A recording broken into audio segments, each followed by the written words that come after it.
Rain has a way of finding every seam in a cardboard box, and that night, it found mine. I stood on the sidewalk outside the building I used to call home, hugging a box of my own clothes to my chest, and I watched the door I'd walked through 1,000 times click shut behind me like a period at the end of a sentence I never got to finish. My hand went to my stomach before my brain caught up with the gesture. 4 months along, old enough that the curve was starting to show under my sweater, young enough that I still flinched every time I felt a flutter and wondered if I'd imagined it. Marcus hadn't even raised his voice. That was the part that stuck with me longest, standing there getting soaked to the bone. He'd said it so calmly, like he was reading a grocery list. "I can't do this. I never signed up for this. You should have told me you were still fertile."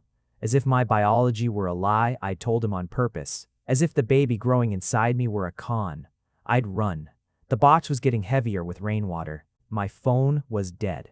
My best friend was 3 states away and asleep, and every hotel within walking distance wanted a credit card I didn't have anymore because Marcus had been helping with our finances, which was a polite way of saying he controlled them.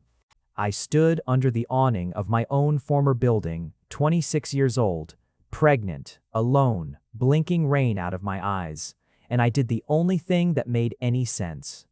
I went back inside using the code I still remembered, because nobody had thought to change it yet, and I climbed the stairs instead of taking the elevator because the elevator required a key fob I no longer had. I didn't have a plan. I just knew I couldn't stand outside anymore. That's how I ended up on the 4th floor, dripping onto the carpet in front of apartment 4C, staring at a door I had specifically, deliberately, avoided for the entire year I'd lived in that building.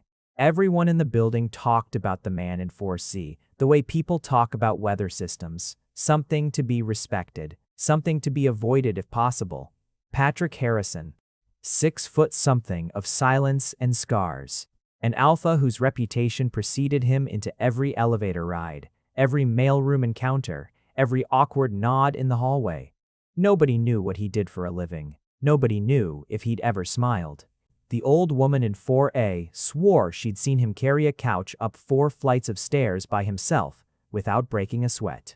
The college kids in 4D said he'd once stared down a group of guys trying to break into cars in the parking garage, and they'd left without a word, practically running. I'd never spoken to him, not once.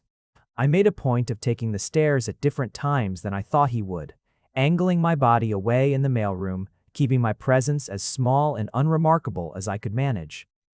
Omega instinct maybe, or just good sense. You don't poke the quiet, dangerous thing in the dark corner of the building, and yet there I was, knuckles raised, box of wet clothes balanced against my hip, about to knock on his door at midnight because I had nowhere else in the world to go.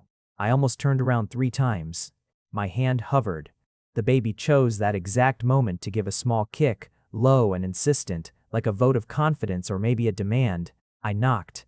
Nothing happened for so long that I convinced myself he wasn't home, that I could slink back downstairs and figure something out, sleep in the stairwell maybe, wait for morning like a stray animal.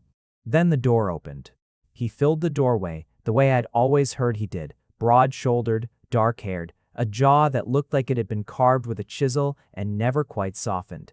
He wore a plain black shirt and sweatpants, like I'd caught him mid-evening, and his eyes. God, his eyes swept over me once, top to bottom, in under a second, wet hair plastered to my forehead. Soaked through sweater clinging to the curve of my belly. Cardboard box disintegrating in my arms. I braced myself for him to shut the door. I'd have understood. I was a stranger, dripping on his doorstep at midnight, and everything about the situation screamed, not my problem.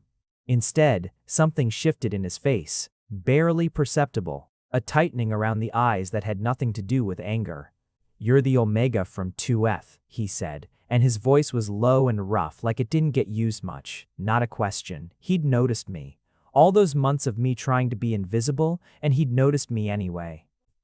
Yes, I managed. My teeth had started chattering somewhere between the sidewalk and his door, and I hated how weak it made me sound. "I'm sorry. I know this is strange. I don't have anywhere else." He didn't ask what had happened. He didn't ask why I was standing outside his door with a wet box and a swollen belly at midnight instead of being safe and dry 2 floors below. He just stepped back, wordless, and held the door open wider. "Come in before you catch something," he said. "Standing there won't fix anything." I hesitated, because everything in me, every story I'd ever heard about him, told me this was foolish. But the alternative was the rain, and the rain had already made its position clear. I stepped inside. His apartment was nothing like I expected.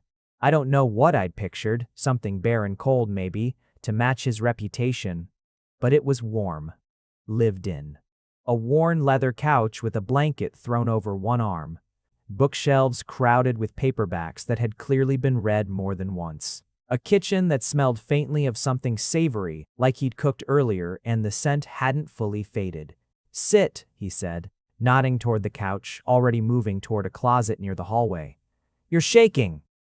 "I don't want to intrude. You're already inside," he said, not unkindly, pulling out a folded blanket and a towel. "Might as well sit down." I sat. My legs made the decision for me, honestly, folding under me the second the couch was in reach. He crossed the room and set the towel over my shoulders himself, his hands large and careful, like he was handling something breakable. Up close, the scars on his knuckles were more visible, and so was something else I hadn't expected, the gentleness in how he moved. Nothing about it matched the stories. "What happened?" he finally asked, crouching slightly so we were closer to eye level, elbows braced on his knees. I opened my mouth to explain and found, humiliatingly, that my eyes had filled with tears instead of words. 4 months of swallowing every hard feeling because Marcus hated when I cried. 4 months of shrinking myself smaller and smaller to fit into a relationship that had already decided it didn't want me. And now that someone had finally asked gently without demanding I justify myself first, I couldn't hold it together. "He kicked me out," I said, voice cracking. "Just tonight. Said he didn't want this, didn't want the baby.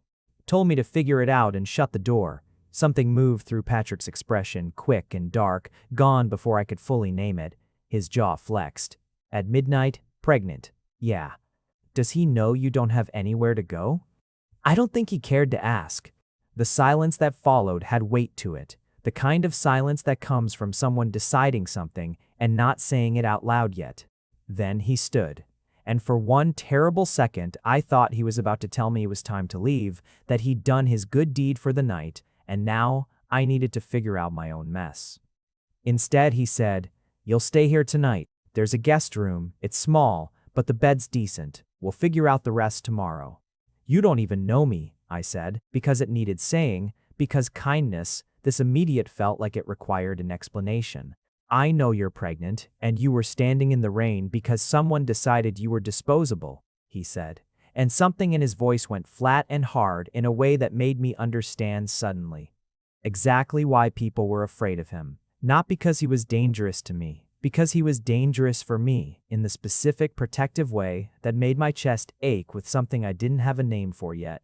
That's enough to know tonight. Everything else can wait. I didn't sleep much that first night, not because the bed was uncomfortable.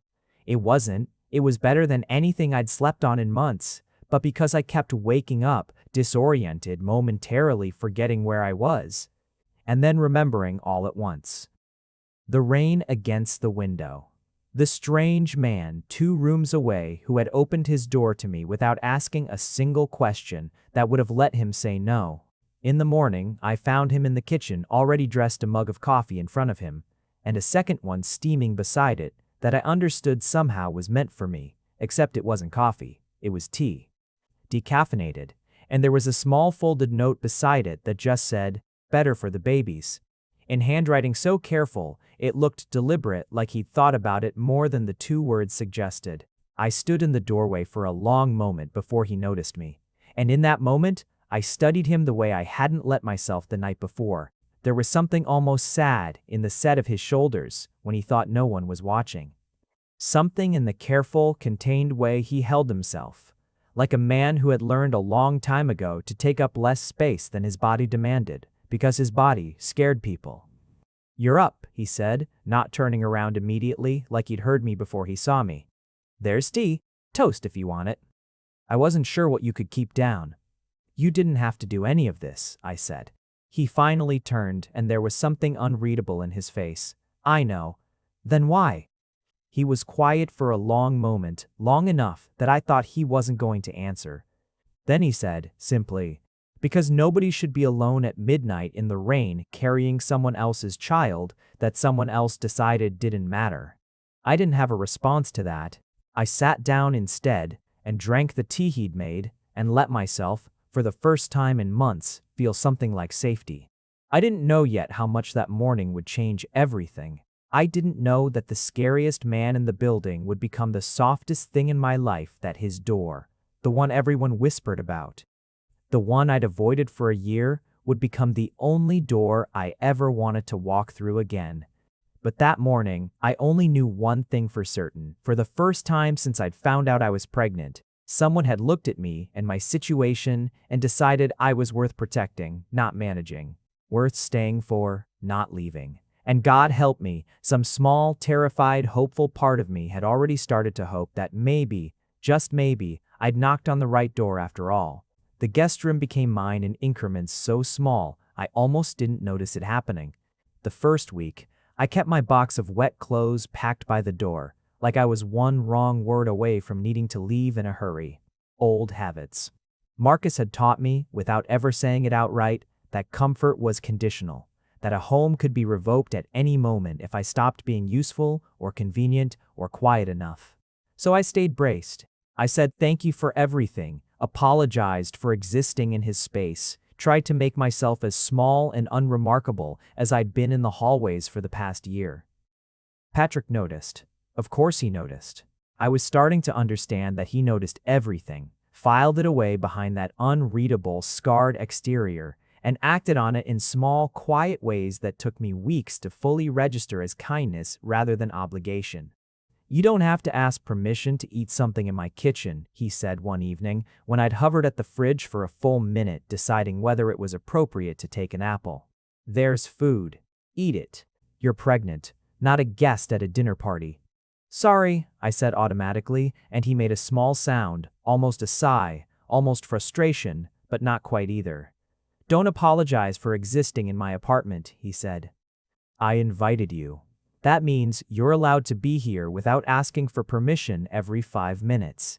It took me longer than it should have to unpack what he meant by that an invitation freely given didn't come with strings. That I didn't have to earn my place at his table the way I'd had to earn my place at Marcus's, with silence and smallness and gratitude performed on cue. He worked, I learned eventually, in private security. The kind of work that explained the scars and the watchfulness and the way he assessed every room he entered like he was cataloging exits. He didn't talk about it much, and I didn't push, because I understood something about not wanting to explain the parts of yourself that other people found frightening. He left most mornings before I woke, and came back most evenings smelling faintly of rain or cold air, and every single time, without fail, he'd ask the same question in the same low, steady voice. How is today? Both of you. Both of you. Like the baby was already someone worth asking about by name, even though we didn't have one yet. Marcus had never once asked how the baby was doing. He'd talked about the pregnancy like it was a diagnosis, a complication, a problem requiring a solution. Patrick talked about it like it was already a small, precious fact of the world that deserved daily accounting. 3 weeks in, I finally cried in front of him. Really cried, not the quiet leaking I'd allowed myself that first night, but the full, ugly, shoulder-shaking kind. It happened over something stupid. A commercial on TV about a father teaching his kid to ride a bike, and I don't know what broke in me exactly. But suddenly, I was sobbing on his couch about all the things this baby might not have. All the things I couldn't promise, all the ways I'd already failed before they were even born. Patrick didn't say anything for a long moment. He just moved closer, slow and careful, the way you'd approach something skittish. And when I didn't flinch away, he put his arm around my shoulders, solid and warm, and let me cry into his shirt without once telling me to stop or asking me to explain myself. You haven't failed anyone, he said finally, when the sobs had quieted to hiccuping breaths. You got yourself out of somewhere unsafe. You're feeding yourself, taking care of yourself, taking care of this baby every single day. That's not failure, that's the opposite of failure. You don't know that, I said, wiping at my face. You don't know what kind of parent I'll be. I know you cried for 20 minutes over a bike commercial because you're worried about a kid who doesn't exist yet not getting to learn to ride a bike, he said.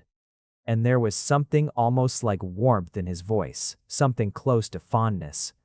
That tells me everything I need to know. I looked up at him then, really looked, and something passed between us that I didn't have words for yet, something that scared me more than the midnight rain ever had, because rain you could survive by finding shelter. Whatever this was building between us in his quiet apartment full of secondhand books and careful gestures, I didn't know how to survive if it went wrong. Why are you doing all this? I asked. Really? Not the version where you say anyone would have done the same, because we both know that's not true. Nobody else in this building would have opened their door. He was quiet for a long time, his arms still around me, his thumb moving in small, absent circles against my shoulder that I don't think he was even aware of. Because I know what it's like to be the thing everyone's afraid of, he said finally, and I know what it's like to need someone to see past that and not slam the door. I had someone do that for me once, a long time ago, figured I owed the universe a turn. Who? Something closed in his expression, a door shutting gently but firmly. That's a story for another night. I let it go, because I understood the shape of a wound you weren't ready to show someone yet. I had my own collection of those. That night, after I'd gone to bed, I lay awake for a long time thinking about the way his arm had felt around my shoulders, solid and unshaking, like a wall built specifically to keep bad weather out. I thought about the tea he made every morning without fail, decaffeinated, exactly the right temperature. I thought about the fact that in 3 weeks he had never once made me feel like a burden, never once made the baby feel like an inconvenience, never once looked at my growing belly like it was evidence of something shameful. I thought with a small, terrified flutter that had nothing to do with the baby kicking, that I might be starting to feel something for the scariest man in the building that went well beyond gratitude. I told myself it was just relief. Just the natural attachment that forms when someone shows you kindness after you've been starved of it. I told myself that for a long time, actually longer than I probably needed to, because admitting the truth felt like handing someone else the power to hurt me again, and I wasn't sure I could survive that a second time, not now, not pregnant and alone in the world, except for a man who wasn't obligated to want me at all. But some nights lying in the guest room that was slowly becoming just my room, I'd hear him moving around the apartment, checking locks. I realized eventually every single night, methodical and quiet, like a man making sure nothing could get in and hurt the people inside. And I'd feel something in my chest settle that hadn't settled in months. Safe, that's what it was. For the first time in longer than I could remember, I felt safe. And safety, it turned out, was a much more dangerous thing to fall in love with than I'd ever anticipated. Quick pause here. If you want to watch our videos early with 0 ads or get access to exclusive videos, our Patreon has you covered, link in the description. Alright, back to where things get interesting. The appointment was for the 20-week scan, the one where they tell you if you're having a boy or a girl, if you want to know, the one that makes the whole thing feel suddenly terrifyingly real, in a way that a positive test and some morning sickness never quite managed. I hadn't planned on telling Patrick about it. It felt like too much to ask of someone who'd already given me a roof and a bed and more patience than I probably deserved. I was going to go alone, take the bus, sit in the waiting room by myself like I'd been doing for every appointment since Marcus stopped pretending to care. Patrick found the appointment card on the kitchen counter where I'd left it, half buried under mail I hadn't sorted yet. "This is today," he said, holding it up when I came out of the bathroom, and there was something careful in his voice, like he was testing footing on ice. "Yeah, I was going to take the bus." "Why didn't you say something?" I shrugged, focusing very hard on pouring myself a glass of water instead of meeting his eyes. "You've already done so much. I didn't want to ask for more." Something flickered across his face, and for a second I thought I'd hurt him, though I couldn't have said how. "You're not asking for more," he said. "This is your kid's 20-week scan. That's not extra. That's not a favor. Get your coat." "Patrick, get your coat," he repeated, gentler this time, already reaching for his keys. "Unless you don't want me there." "That's different. If you don't want me there, that's fine, and I'll drop it. But if you were planning to go alone because you thought asking was too much, that's not a good enough reason." I stood there for a moment, water glass forgotten in my hand, feeling something crack open in my chest. Nobody had ever corrected me like that before. Not with anger, not with impatience, just a quiet, immovable insistence that I was allowed to want things, allowed to ask for things, allowed to need someone, without that need being a burden. "I want you there," I said, and my voice came out smaller than I meant it to. Something in his face softened in a way I'd rarely seen. "Then let's go." The waiting room was full of couples, most of them alphas with a hand, resting proprietarily on their omega's belly, and I felt the familiar ache of not quite belonging start to creep in, until Patrick sat down beside me, close enough that our shoulders touched, and didn't say a word about the fact that we weren't a couple, weren't anything with a name yet. Just two people who'd found each other at midnight in the rain and hadn't let go since. When they called my name, he stood without hesitation, like it had never been a question whether he'd come back with me. "You don't have to," I said quietly in the hallway, "if it's too much."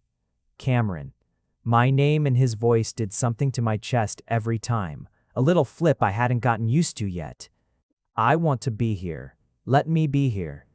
The technician was kind, chatting easily, as she squeezed the cold gel onto my stomach, and I watched Patrick's face instead of the screen for the first few seconds, because I wanted to see it happen to him too, the moment the grainy black and white shapes resolved into something unmistakably, undeniably a baby. His hand found mine without either of us deciding, its fingers lacing through mine, and I felt him go very still beside me as the technician pointed out a tiny hand a foot, the steady flutter of a heartbeat that filled the room like music. "Do you want to know the sex?" the technician asked. I looked at Patrick, an unspoken question in my eyes, and he nodded, just once, like he understood I needed him to make this decision with me, even though it wasn't his to make. "Yes," I said. "Please." "You're having a girl," the technician said, smiling, and something in the room changed shape entirely. I don't know how to describe what happened to Patrick's face in that moment, except to say that the scariest man in the building, the one who'd carried a couch up 4 flights of stairs alone, the one who'd made grown men flee a parking garage without a word, looked like he might cry. "A girl," he repeated, quiet, almost reverent, and his thumb moved over my knuckles in a slow, absent gesture. Afterward, in the car, neither of us spoke for a while. The printed sonogram picture sat in my lap, and I kept looking down at it, at the small curled shape that was going to be my daughter, feeling something I hadn't let myself feel in months, hope, undiluted and terrifying. "Thank you for coming," I said finally. "Thank you for letting me," he said, and then, after a pause that felt loaded with something he was working up to say, "I meant to tell you something today." Kept losing my nerve. "What?" He kept his eyes on the road, jaw tight, hands steady on the wheel, even though I could tell something in him wasn't steady at all. "I don't want you to feel like this is temporary. Living with me. I know we haven't talked about how long, and I know you might have plans I don't know about, but I want you to know there's no deadline. There's no point where I'm going to ask you to leave. This is your home too, for as long as you want it, you and her both." My throat closed up around whatever I meant to say back. "I don't say things I don't mean," he added, quieter. "I know that's probably hard to believe, given everything you've been through, but I need you to know it anyway." "I believe you," I said, and found, to my own surprise, that it was true. Somewhere in the last month, without quite noticing it happen, I'd started believing every word out of Patrick Harrison's mouth, the way I'd stopped believing anything out of Marcus's a long time before he ever kicked me out. We didn't say anything else on the drive home, but his hand found mine again at a red light, and he didn't let go until we pulled into the parking garage, and I understood somewhere in that comfortable, charged silence that whatever this was between us had stopped being gratitude a long time ago. That night, I dreamed about the future for the first time in months. Not with dread, not with the low hum of anxiety that had colored every thought about the baby's future since Marcus walked away, but with something like anticipation. A little girl with dark hair, maybe. A home with two people in it who wanted her instead of one person who resented her existence. A door that opened instead of closed. I woke up before dawn to the sound of Patrick moving quietly in the kitchen, and when I came out drawn by the smell of something cooking, I found him at the stove, still in the t-shirt he'd slept in. Making eggs at 5 in the morning because he explained, without me asking, he'd heard me having trouble sleeping and figured food might help. "You didn't have to," I said, the old reflex rising automatically. "I know," he said, not looking up from the pan. And there was something almost playful in it now, a private joke we built between us over the weeks. I wanted to. I sat at the counter and watched him cook, this enormous, scarred, quiet man who terrified an entire apartment building, moving carefully around a kitchen at dawn to make breakfast for a pregnant Omega who wasn't even his. And I thought with a clarity that startled me, I could love this man. I think I already do. The thought terrified me more than the rain ever had. Marcus found out where I was living in the 7th month, and everything I'd built with Patrick, fragile and new and precious, was suddenly, violently at risk of being crushed. I hadn't told anyone where I'd gone. I'd changed my number. I'd avoided the parts of the neighborhood where I might run into him. But apparently one of the neighbors, I never found out who. Though I had my suspicions about the gossiping college kids in 4D, had mentioned to a friend of a friend that the pregnant Omega from 2F was living up on the 4th floor with the scary security guy. And word had traveled the way word does in small buildings full of bored people. And eventually, it had reached exactly the person I'd hoped it never would. He showed up on a Tuesday evening, while Patrick was still at work, banging on the door with the particular aggressive rhythm I remembered from the worst nights of our relationship, the nights he'd been drinking.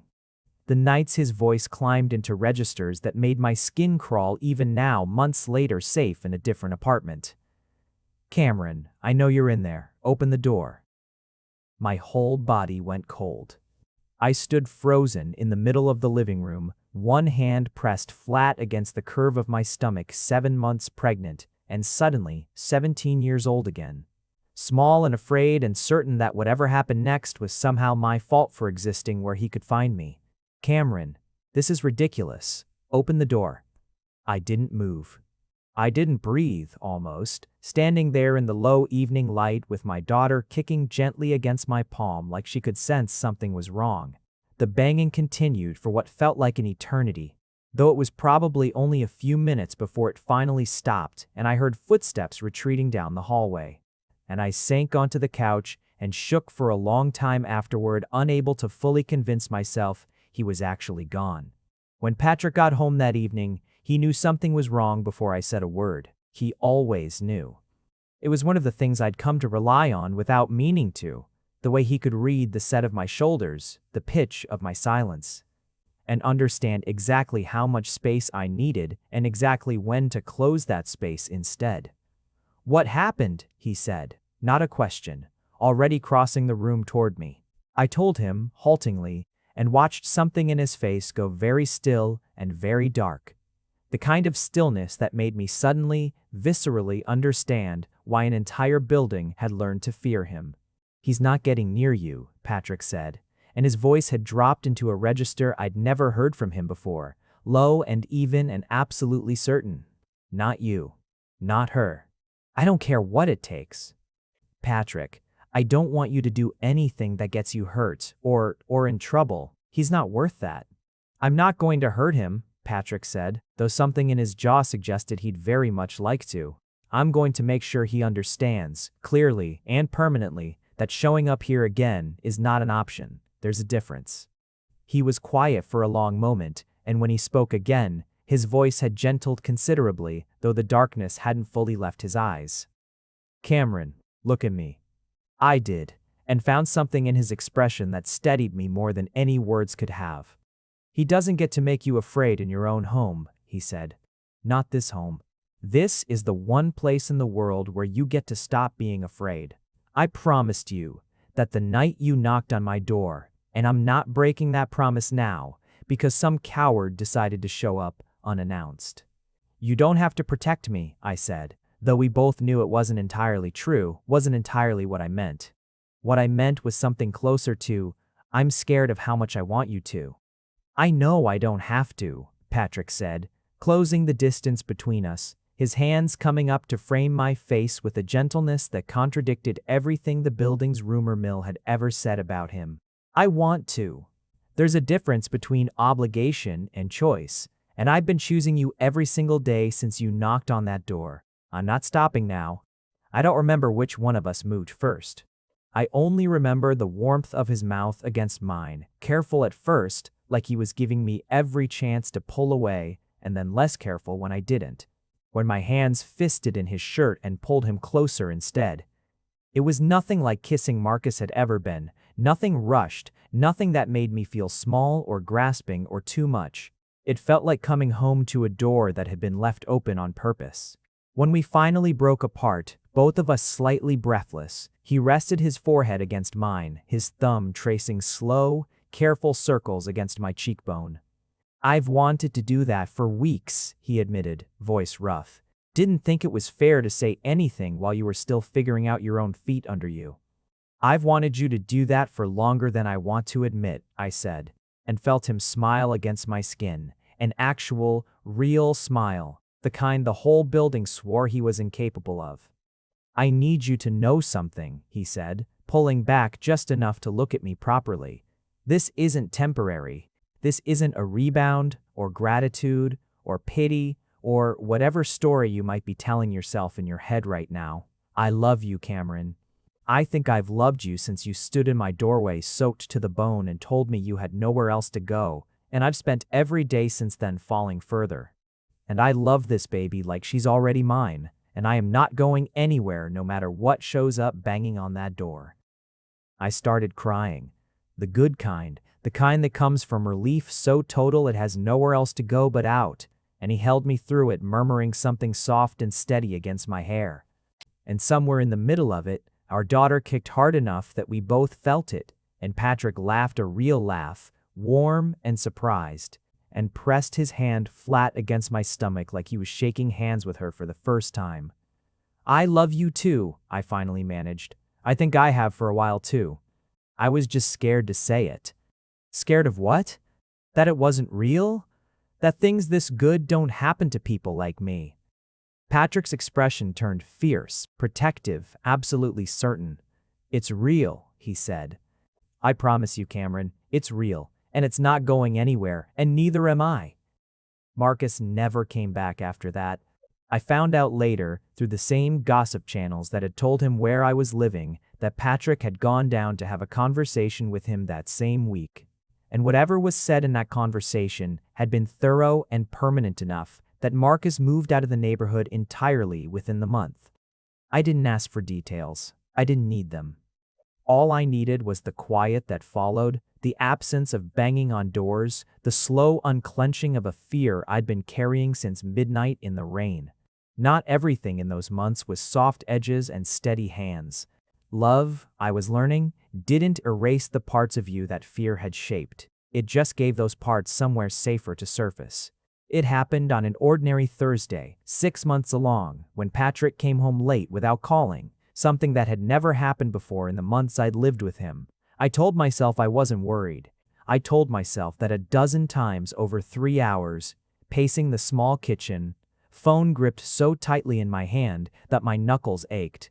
And by the time I heard his key in the lock, I wasn't worried anymore. I was furious, and underneath the fury, terrified in a way that had nothing to do with him and everything to do with every night. Marcus had come home late smelling like someone else's perfume. Every excuse I'd swallowed because questioning him had never once ended well for me. "Where were you?" I said, before he'd even gotten his shoes off, my voice sharper than I meant it, sharper than I'd ever let myself be with him.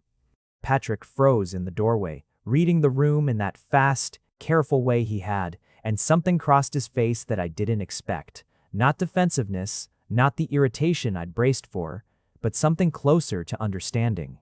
"Work ran long," he said, quiet, setting his keys down slowly like sudden movements might make things worse. There was an incident at a site I was covering. I couldn't step away to call, and my phone died before I could text you once it was over. I should have found a way. I'm sorry. You should have found a way, I repeated, and felt my eyes fill without permission. Humiliating, hormonal, 3 hours of manufactured calm collapsing all at once. I sat here for 3 hours thinking. I stopped myself, because saying it out loud felt like handing him a weapon, felt like admitting a fear that belonged to someone else entirely. Thinking what? He said, gently, crossing the kitchen slowly, giving me every chance to step back if I needed to. Thinking you'd decided this was too much, I said, the words tumbling out before I could stop them. Thinking you'd finally realized what everyone probably tells you, that you took in a pregnant stranger and her problems, and you're allowed to change your mind about that.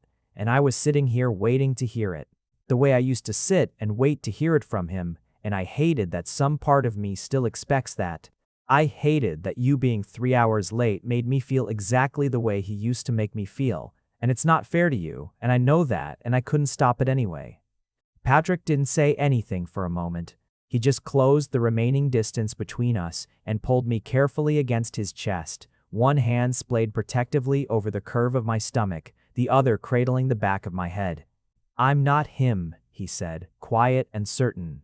I know you know that. I know your body doesn't always know it yet, and that's not something you did wrong. That's something he did to you, and it's going to take time to unlearn, and I am not going anywhere while you do that unlearning. I should have called. I should have found 5 minutes to borrow someone's phone. That's on me, and I'll do better. But I need you to know. There is no version of me that walks away from you and doesn't tell you why, doesn't fight for a chance to explain, doesn't come home every single night I possibly can. I chose you. I choose you again every day. A late night at work doesn't change that. Nothing changes that. I'm sorry, I yelled. I whispered into his shirt. Don't apologize for that, he said, firm. You're allowed to be scared. You're allowed to need reassurance. I'd rather you yell at me and tell me the truth than swallow it and let it fester the way you must have had to for years. I want the version of you that tells me when something scares you, even if what scares you is me. We sat on the kitchen floor for a long time that night. My back against the cabinets, his arm around me, talking in a way we hadn't quite managed before. About Marcus, about the years before Marcus, about the particular kind of fear that doesn't leave your body just because you physically left the person who put it there. Patrick listened without flinching, without once making me feel like my fear was an accusation against him, and somewhere in that long, quiet conversation, something between us deepened into a trust I hadn't let myself fully believe in yet. Thank you for not shutting down when I got scared, I told him much later when we'd moved to the couch, and Josephine, not yet named, not yet born, just a persistent, comforting flutter under my ribs, had gone quiet with what I imagined was sleep. Thank you for telling me instead of hiding it, he said. That's all I ever want from you. Not perfection, just honesty. After that night, something between us settled in a way it hadn't before. I stopped bracing for the door to close. He started calling every single time, even for a 5-minute delay, not because I demanded it, but because he understood now exactly what silence had cost me in the past. And he refused to let his silence ever cost me the same thing. I met his grandmother's memory properly in the 7th month, on an afternoon when Patrick pulled a battered shoebox down from the top of his closet and set it carefully on the bed between us, like it contained something fragile enough to need careful handling. I don't show people this, he said, sitting down beside me, something vulnerable moving across his face that I'd rarely seen from him. But I want Josephine to know where she comes from. All of it. And I think you should know first. Inside were photographs, curling at the edges, of a woman with kind eyes and silver hair, standing in front of a small house with a garden bursting with tomatoes. And there were photographs of Patrick as a teenager, gangly and scowling, arms crossed defensively in every shot, standing beside her with the particular resentful affection of a kid who hadn't yet learned to trust the person taking care of him. I was 15 when I went to live with her, he said, running his thumb over one of the photographs without quite looking at it. My parents weren't. He stopped, jaw tightening. It doesn't matter what they weren't. What matters is, I showed up on her porch with a garbage bag of clothes and about 4 years of anger I didn't know what to do with. And everyone in her life told her taking me in was a mistake, told her I was trouble. I'd already been picked up twice for fighting. I looked exactly like the kind of kid people cross the street to avoid, even then. What did she do? She opened the door, he said, and something in his voice cracked slightly. Just like that. Didn't ask me to explain myself first. Didn't make me prove I deserved it. Just opened the door and said, "Well, don't just stand there, you're letting the cold in," like I was already supposed to know I belonged. Took me almost a year to believe her. She never once gave up waiting for me to believe it. I picked up one of the photographs, a shot of Patrick at maybe 17, actually smiling, an arm slung loose and easy around the older woman's shoulders. She got through to you. She taught me that being big and scary looking wasn't a life sentence, he said. Taught me you could choose, every day, what kind of man you wanted to be regardless of what your face told strangers. She used to say the world already decides who's dangerous, but you get to decide who's kind, and those two things don't have to match. He looked up at me, eyes bright. She died my second year of community college. I was working security part-time by then, saving up, trying to build something she'd be proud of. I think about her every day. I think she'd have loved you. I think she'd have opened the door for you herself, if she were still here. I think I would have loved her too, I said, honestly, throat tight. That's why I want to name the baby after her if you're willing, he said, careful, like he was asking for something enormous even though it was, in truth, the smallest thing in the world to give. Josephine. I know it's old-fashioned. I know you might have other names in mind. I want part of her to carry the reason I knew how to open my own door that night. I want Josephine to know that kindness like that gets passed down, gets multiplied if you let it. Josephine, I repeated, testing the shape of it, feeling it settle somewhere warm and permanent in my chest. I love it. I love that story. I want our daughter to carry that story with her. Patrick pulled me close then, careful of my belly, and pressed a long, grateful kiss to my temple. Thank you, he murmured against my hair. For letting me give her that, for giving me a reason to pass it on. We spent the rest of that afternoon going through the rest of the box together, old letters in careful looping handwriting, a recipe card for tomato soup stained soft with use, a photograph of Patrick's grandmother holding him as an infant, decades before either of us knew the shape our lives would eventually take. I understood, watching him handle each fragile piece of his history with such tenderness, exactly why he'd opened his door to me without hesitation that rainy midnight. He'd been given an unearned kindness once, at an age when he desperately needed someone to see past the surface, and he had spent every day since trying to be worthy of passing that same grace forward. I fell asleep that night with my head on his chest, listening to the steady, unhurried rhythm of his heartbeat, thinking about doors, the one that had been opened for a scared, angry teenager decades ago, and the one that had been opened for me soaked and desperate all these years later, and the one that would someday inevitably be opened by our daughter for someone else who needed it. Kindness, it turned out, really was something you could pass down like an inheritance, multiplying quietly in the dark until it was strong enough to hold an entire family up. The last 2 months of the pregnancy passed in a blur of nesting and nervous energy of Patrick assembling a crib with the kind of grim, focused determination he probably brought to actual security work, muttering at instructions that apparently made more sense to him than they did to most people, because he refused help from anyone and got it right on the second try. We didn't rush to define what we were exactly beyond the 2 words that mattered most. I love you. But somewhere in those final weeks, without any formal conversation about it, my box of clothes migrated fully into his closet. And the guest room became unofficially the beginning of a nursery, and I stopped flinching every time I reached for something in his kitchen without asking first. He took time off work for the birth, refusing to discuss any alternative, And when my water broke at 2 in the morning 3 weeks before my due date, he was calm, in a way that steadied my rising panic. Methodical and sure, already moving toward the door with the hospital bag we'd packed together weeks earlier. "You're going to be fine," he said in the car, one hand on the wheel and the other gripping mine tight enough to anchor me through each contraction. "Both of you, I've got you." Labor was long and hard in the particular way that first labors often are, and I don't remember much of it clearly except fragments. The bright lights, the pain that came in waves too large to fully comprehend. And through all of it, Patrick's voice low and steady, never once wavering, never once looking away from me, even when I was certain I looked anything but strong. "You're doing so well," he kept saying, his forehead pressed to mine between contractions, his hand a solid, unmoving weight against my back. "You're the strongest person I've ever known. I mean that." When she finally arrived, red-faced and furious, and absolutely perfect, the sound of her first cry cut through the exhaustion like sunlight breaking through clouds, and I watched Patrick's face crumble into something raw and unguarded. Tears. He made no effort to hide slipping down a face that an entire apartment building had once been afraid to look at directly.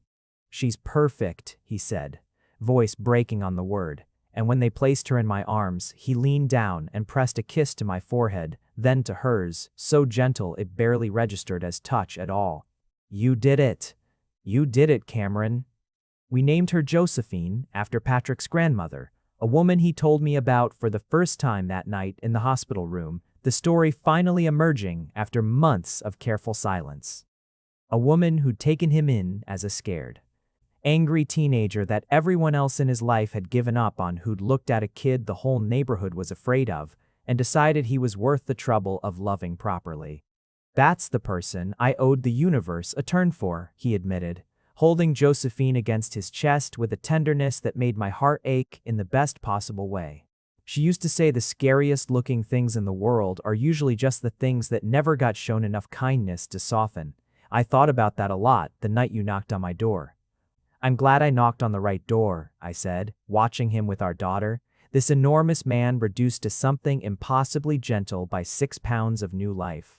"I'm glad you did too," he said, looking up at me with an expression I'd come to know as entirely uniquely mine, the look he only ever gave me. Soft in a way the rest of the world would never believe he was capable of. Best knock of my life. The building changed around us in the months after Josephine was born, slowly, the way a neighborhood does when it finally gets a story worth retelling instead of a rumor worth repeating. It started small. The old woman from 4A, the same one who used to swear Patrick could carry a couch up 4 flights without breaking a sweat, showed up at our door with a casserole dish 2 weeks after we brought Josephine home, and stood there wringing her hands like she wasn't sure the scary man in 4C would actually accept a plate of food from a stranger. "I heard congratulations were in order," she said, peering past Patrick's shoulder at the bassinet visible through the living room doorway. "Thought you two could use a hot meal that isn't takeout." Patrick, holding a sleeping Josephine against his chest with the careful, practiced ease he'd developed in only 2 weeks, stepped back and opened the door wider without hesitation. "Come in, please.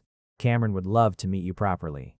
I watched the older woman's face soften with something like surprise as she stepped past him into the apartment, glancing around at the warm, lived-in space, the bookshelves, the framed sonogram picture on the side table. The general evidence of a home built with care, rather than the cold, sparse den of horror stories the building had apparently constructed about him in her imagination. "You know," she said, settling into the armchair Patrick offered her, watching him fuss gently over the baby blanket, "we always thought you were something to be careful around. All those years. Never said 2 words to anybody, always so serious." "I know," Patrick said without defensiveness, settling onto the couch beside me. "I never gave anyone much reason to think otherwise." "Well," she said, looking between the two of us and finally, softly, at Josephine, "I think we all owe you an apology for that. Watching you with this little one, I don't think I've ever seen a gentler man in my life." Word traveled after that visit the way it had traveled about Marcus's departure months earlier. Except this time, the story that spread through the building was an entirely different one, not about a scary man in 4C, but about the couple on the fourth floor with the new baby, the ones who left their door unlocked for anyone who needed a place to sit for a while. The ones who'd apparently been quietly leaving groceries on the doorstep of a struggling young family 2 floors down without ever mentioning it to anyone. I found out about the groceries by accident, catching Patrick coming back from the store one evening with 2 full bags when I distinctly remembered he'd already restocked our own kitchen the day before. "It's for the Alvarez family in 3B, he admitted, a little sheepish when I raised an eyebrow at him. 2 kids, both parents working double shifts. I noticed the oldest one, must be about 10, has been walking to school alone every morning because nobody has time to take him. Figured groceries were the least complicated way to help without making it a whole production. You're doing for them what you did for me," I said, something warm blooming in my chest. "I'm doing what my grandmother did for me," he corrected gently. "Just passing it forward. Seems like the least I can do, given how it worked out for me." By the time Josephine turned 6 months old, our apartment had somehow, without either of us fully planning it, become the unofficial gathering place of the building. The college kids from 4D stopping by on Sunday afternoons because Patrick had almost accidentally become the person they came to when they needed advice about anything from car trouble to job interviews.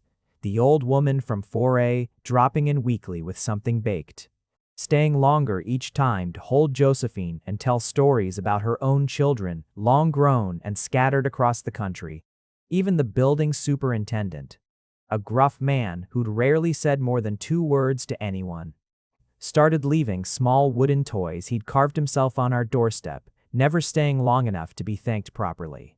"You built a whole community without meaning to," I told Patrick one evening, watching him carry a sleepy Josephine down the hallway to introduce her to a new tenant who'd just moved into 2F, my old apartment. The one I'd been thrown out of into the rain, now occupied by a young alpha and his husband, who Patrick had already predictably started looking out for.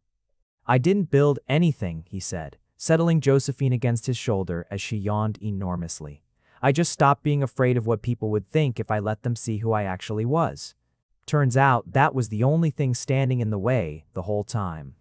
We got married the following spring, a small ceremony in the courtyard of the building where it had all started, surrounded by the same neighbors who'd once whispered warnings about the scariest man in 4C and who now, watching him hold Josephine on his hip while he said his vows with a steadiness that broke into visible emotion halfway through, understood finally what I'd learned that first rainy night, that the scariest things in the world are sometimes just the softest things nobody bothered to look at closely enough. The courtyard was strung with the kind of simple, warm lights you buy at a hardware store, rather than anything elaborate, because neither of us wanted a wedding that felt like performance instead of truth. The old woman from 4A cried through the entire ceremony, dabbing at her eyes with a tissue she'd clearly brought, expecting exactly this outcome. The college kids from 4D, now genuinely fond of the man they'd once been terrified of, stood at the back cheering loud enough to embarrass themselves.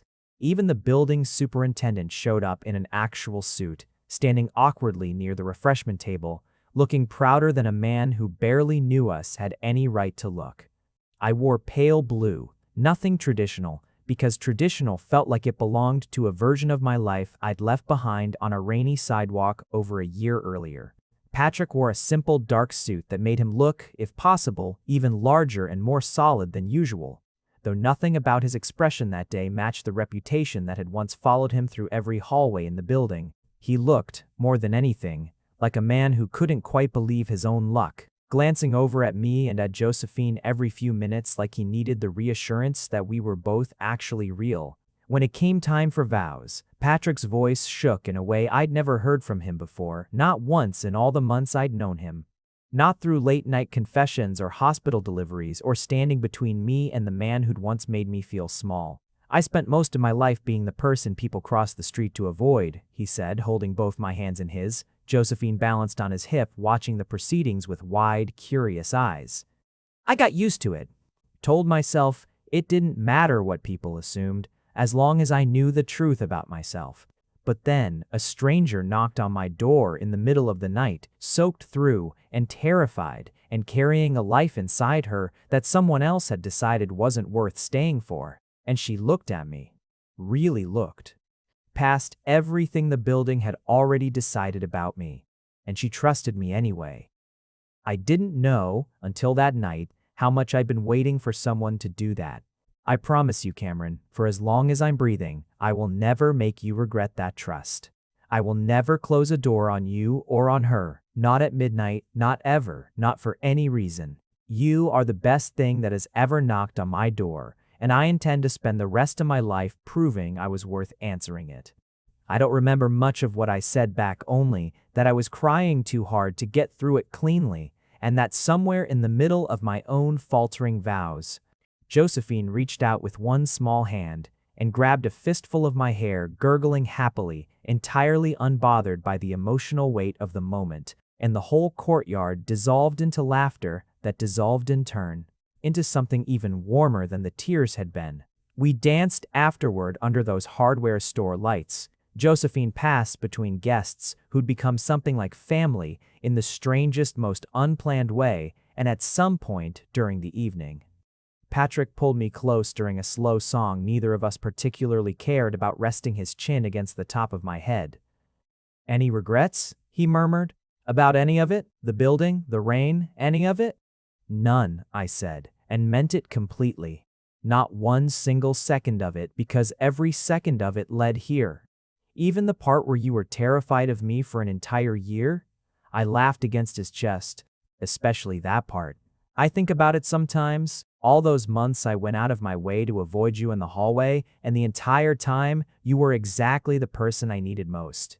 Makes me wonder how many other doors I walked past in my life, too scared to knock, missing something that could have changed everything." "Well," Patrick said, pressing a kiss to my temple. Josephine's small hand still fisted in a lock of my hair. "You knocked on the right one eventually. That's what matters. That's the only one that ever mattered." I think about that night in the rain, often still. The cardboard box disintegrating in my arms, the cold certainty that I had nowhere left to go. The door I almost didn't knock on because everyone told me it belonged to someone dangerous. I think about how close I came to giving up before I ever reached the 4th floor, how easily the story could have gone differently if fear had won out over desperation that night. But it didn't. I knocked, and the scariest man in the building opened his door, and inside I found not danger, but the safest place I have ever known. A home built out of quiet kindness and steady hands, and a love so patient it waited for me to be ready to receive it, never once demanding I earn what was freely given. Josephine is 2 now, and she has no fear of her father at all, climbing him like he's a piece of playground equipment built specifically for her amusement. Utterly certain of her safety in his arms, in a way that still some nights makes me quietly cry with gratitude when I watch them together. She will never know what it's like to knock on a door in the rain, unwanted and afraid. She will only ever know a father who opened his door before she even existed, who chose her before he ever met her, who has spent every single day since proving that love isn't about how frightening you look to strangers, but about how gently you hold the people who trust you enough to walk through your door. Some nights when the apartment is quiet and Josephine is asleep, and Patrick pulls me against his chest on the same couch where I first cried into his shoulder, I think about how differently things might have gone if I'd stayed on the sidewalk that night, too afraid to knock. I think about all the midnight rains I might have weathered alone. And then Patrick presses a kiss to the top of my head, murmurs something soft against my hair, and I stop thinking about the version of my life where I never found the courage to knock. Because I don't need to imagine it anymore. I only need to live in the one where I did. If you made it to the end, you're my kind of person. Leave a subscribe, comment down your favorite part of the story, and if you want early access to videos, exclusive content, or just want to support the channel, hit that join button right below the video. Even one member genuinely means the world to me. See you in the next one.